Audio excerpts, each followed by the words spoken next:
Hello there YouTube, it's your boy B3 back with another kicking hiya action figure review. Today we are looking at another Power Ranger. It is the Hasbro Power Rangers Lightning Collection Dino Charge Pink Ranger. She's actually one of my favorite Power Rangers of all time, which is really saying something. She's in like a top 5 for me, for real.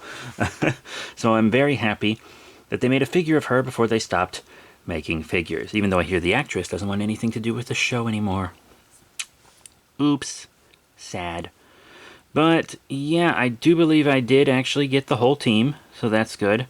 And now let's take a look at her. She is actually a very, very cool figure. Mine is stiff and has a lot of, like, reddish discoloration on the bottom of the helmet and neck. Hard to see it on camera, but it is there. But detail and paint otherwise is pretty good. You know, you're all painted up here on the belt, and the whole sash, front and back, is an adult collectible figure, so front and back is to be expected. That's good. Remember, on this channel, we judge adult collectible figures by adult collectible standards and kids' toys by kids' toy standards. Like the scaling on the arms. I think she's pretty well sculpted overall. Maybe the helmet could have been a little wider, but it works for me. Very cool. When I say they made the whole team, by the way, I mean the whole base team, because there were a lot of Rangers they didn't make for this team. Anyway, let's go into accessories. You see she has her helmeted head, as well as these kind of hold hands. Right, very cool, very ace. And she comes with 2 other hands, a karate choppy hand and a fist hand. That's good for posing. I really wish they would have painted silver on the back of the hands, because 1, that would be suit accurate, and 2, they did that with the Red Ranger, but they didn't do it with these. So you display them with the Red Ranger and he has silver backed hands and they don't, which is kind of ugly. They could have at least kept paint consistent between teams. That was actually a big complaint the Lightning Collection had, especially for the SPD team. And if I already briefly showed you her alternate head, which I think looks pretty decent. You know, I think that looks pretty decent. A lot of times they don't, but I think that one looks fine. Then you have the Morpher, which I do think doesn't have enough paint. This side is more painted than the other side, and it still doesn't have enough paint. This is not only their main weapon, but also their Morpher. It deserved more paint. It does have a good effect piece, though. You see it plugs into the 2 barrels, so you can do some blasting, blast some ass. It's really cool, and the effect part at least works well. And then the thing I'll probably display her with is her drill. I don't think all the Rangers got their unique weapon for this team, if I remember correctly, but I'm glad that she did. It'll go right in her hand, and she can drill people. All these weapons would, of course, combine to make a big weapon. Awesome. And she holds it all right. Yeah, she holds it well. Okay, now on to farticulation. Definitely. You have up and down on the head. It's okay. It could go back farther. And it's just kind of wobbly and turny. This is that double kind of jointed neck that didn't really improve that much, but was something at least. You have butterfly joints on the arms, which I like. Up and down. Mine is really stiff for some reason. Around.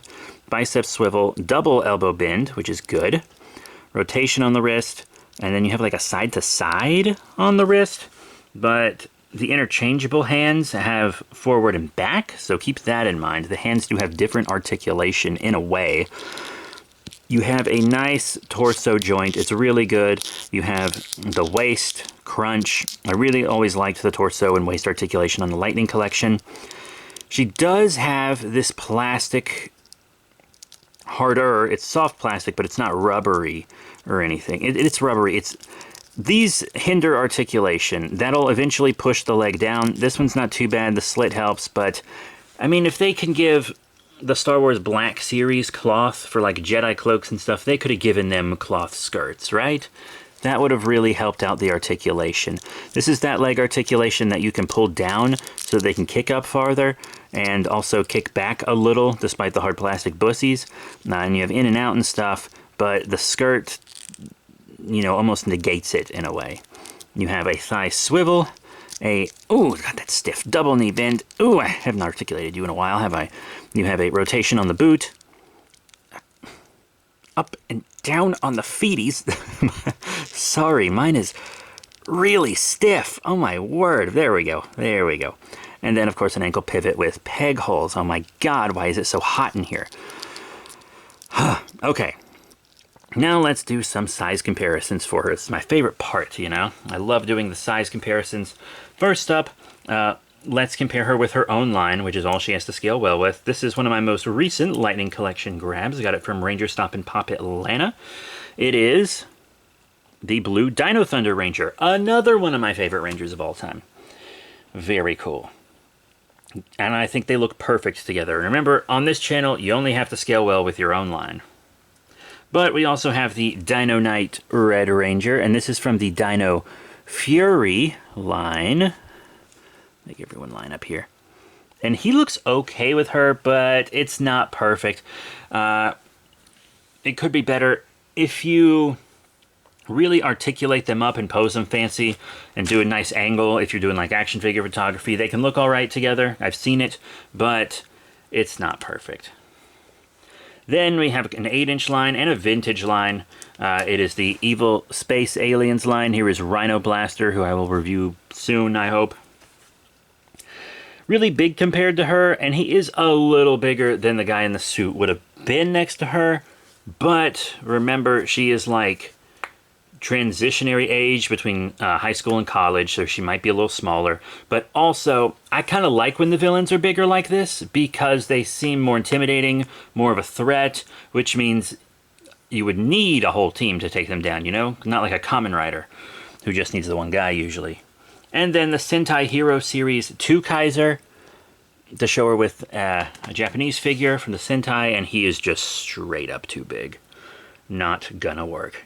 So, what are my final thoughts on the Hasbro Power Rangers Lightning Collection Dino Charge and Supercharge Pink Ranger?